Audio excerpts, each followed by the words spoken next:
Hey everyone, this is Isaac, and welcome back to another Premiere Pro tutorial. In this video, I'm going to show you how to set up custom shortcuts in Premiere Pro, why they're super useful, and how I customize mine to make editing way faster. Let's get started. If you edit a lot, custom shortcuts are a huge time saver. They let you set up your most used tools like cutting, trimming, or zooming to keys that feel natural for you, instead of moving your mouse around and searching through menus every single time.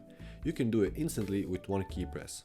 It keeps your workflow smoother, faster, and just feels better once you get used to it. To set them up, use the shortcut Ctrl-Alt-K on PC or on Mac, Command, Option and K. That opens up the big keyboard layout where you can see all the current shortcuts in Premiere. You can search the search bar to find any command you want to change. For example, the default shortcut for the razor tool, the one used for cutting clips, is usually Ctrl-K or on Mac, Command-K. But I personally find it a bit awkward, so I changed mine to just F. Now whenever I hit F, it instantly splits the clip right where the playhead is.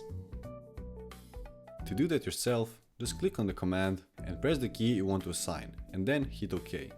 That's it for this video. If you found this video useful, subscribe for more tutorials like this one. Check the description below for the links of all my socials, and if you have any questions or future video requests, leave them down in the comments below.